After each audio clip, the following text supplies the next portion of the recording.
মনে কষ্ট নেবেন আমি যদি এই যে মাইক ম্যানের সাথে একটু কথা বলি, ওকে তিরস্কার করবেন?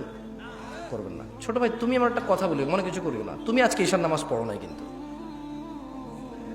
হাসতেছেন কেন? আরে বলো কোন জায়গায় আসছি ভাই, আপনার কি যে কোনো কথায় হাসেন? কথা বুঝবেন আগে, কত গুরুত্বপূর্ণ কথা বলতেছি। আমার আসলে ওয়াজ করার ইচ্ছাই চলে যাচ্ছে দিন দিন। তুমি তো আজকে ঈশার নামাজ পড়ো নাই, হাসির কি হলো? ও পড়ে নাই নামাজ, মানে হাসির কি আছে এখানে? এটা আমি বুঝতে পারছি ও পড়ে নাই। এবার ওকে দিয়ে বলি, প্যান্ডেলওয়ালা আছে এই জায়গায়? প্যান্ডেলওয়ালা আছে? আজকে তোমাদের ভলান্টিয়ার কতজন, সবাইকে ডাকো। ওখান থেকে আমি মিনিমাম ছেলে পেলেকে বাইরে বোঝার এসে নামাজ পড়ে নি, সব বাইরে আছে না?